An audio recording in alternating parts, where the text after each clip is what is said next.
what's the matter with you? I don't know. I just started crying for no reason. Wait, is that an onion?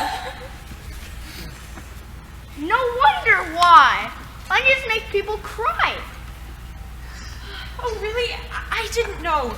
I've never taken a bite of one before. I was so hungry, you see. So I went off to the kitchens for a snack, but Cook was gone, and all I could find was this onion, and I thought if I used my imagination, it would taste like an apple. But when I took a bite of it, I started crying, and I didn't know why I was crying.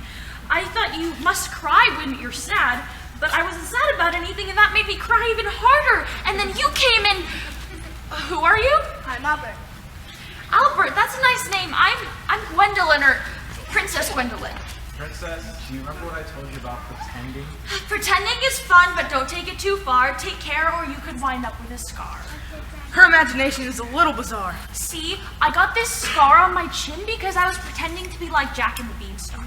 I imagined that I had my own special beans that I planted, and they sprouted and grew into a giant beanstalk, and it was really just the old oak tree in the garden, but then I climbed up, but then I fell and hit the ground really hard, and I scraped up my hands and hit my chin on a sharp rock. After that, Eldrick and my father told me I mustn't get carried away when I'm imagining things, or I could really hurt myself. Wow. What kinds of things do you like pretending, Albert? Well, I like to pretend that I'm a knight. And I actually arrived today, and Sir Lancelot and Eldrick is teaching me how to sword fight, and they asked me to cut themselves off. I guess you can check save a damsel in distress off your bucket list. I guess so. Sometimes I like to pretend I'm a knight.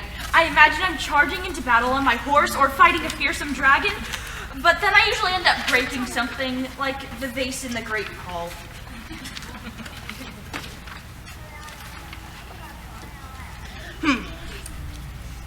I sure don't. But speaking of that, Albert, we ought to get back to your training. I should like to introduce him to my father first. It shouldn't take long. I'm not sure, Your Highness. The king is a very busy man. The king? He wouldn't mind, especially because Albert helped me. I think he'd want to meet him. I'll go get him. The king? You good there, Albert? You look like you're white as a sheep. I think you mean white as a sheet. I can't believe I'm finally gonna meet the king. It's been my dream.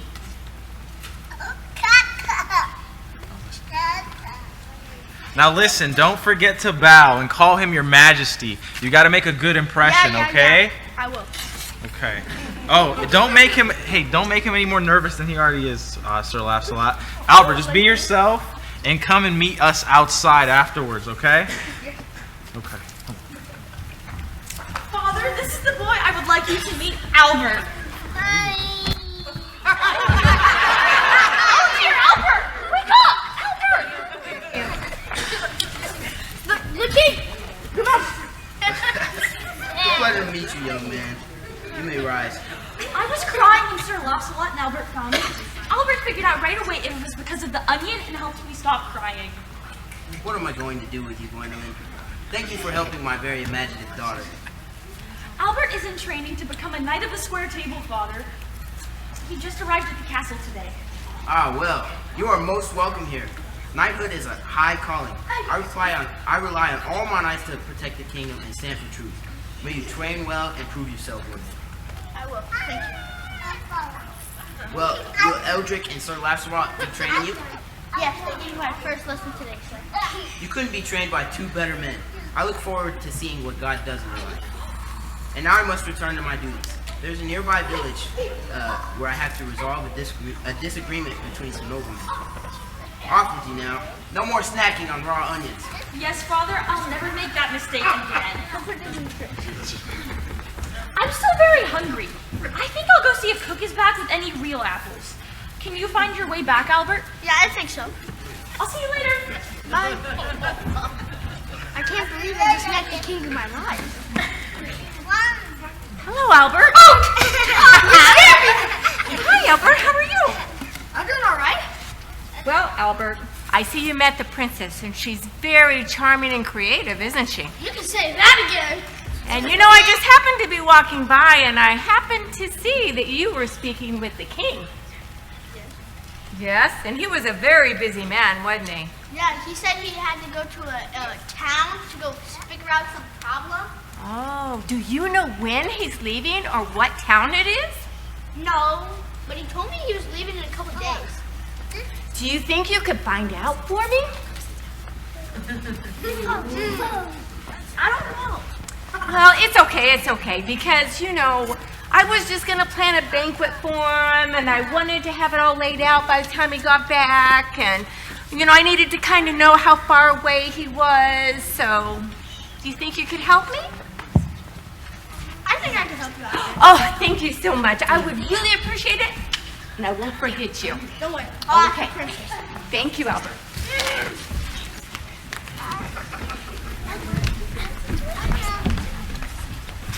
Albert, how did it go?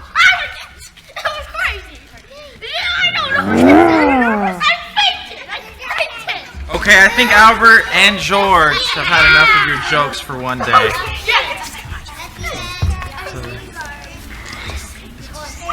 You're probably right. I need some new material. Maybe Sir Percival can help. Okay. Albert, I have something for you. You dream your whole life of becoming a knight. More important than becoming a knight is becoming a child of God. Yeah. Okay, now a knight needs his armor. Well, there is another kind of armor that God gives his children to wear. Let it be a physical, here, it's a spiritual armor. So let me give you this as a reminder. So nice. Take this off.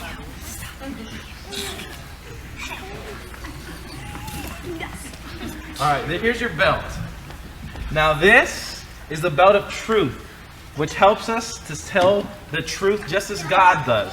Stand therefore having fastened on the belt of truth with unshakable faith in God and His Word. Thank you. I will teach you for a long time. Okay. A really long time. Okay. How do I become a child of God though? Okay. Let's sit down over here. Let's sit down over here, Albert. I'll tell you all about it. Alright, now there are two kingdoms. One good and one evil. God's kingdom is good and Satan's is evil. From our childhood, we disobey God's commands, and that's called sin. Sin is what separates us from God and from His good kingdom. But God so loved the world that He sent His Son, Jesus, as a perfect sacrifice and substitution for our sins. Jesus lived a perfect life that we could not, and He also died on the cross for our sins to be forgiven. Now we need only to admit we have sinned and to receive God's forgiveness in the sacrifice of Jesus.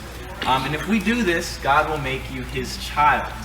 And God will also give you His special armor that we can wear so that we can have unshakable faith and stand strong against evil.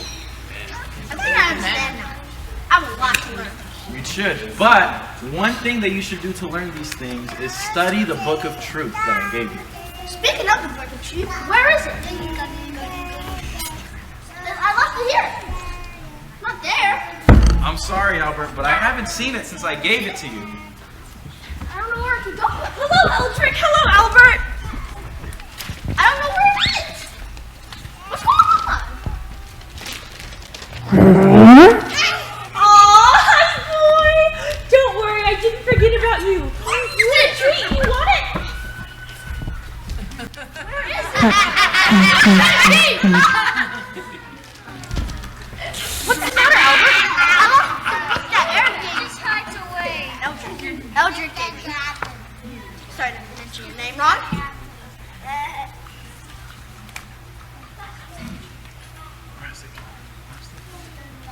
All right, let's retrace our steps to see where the book of truth might be. Albert, I can help.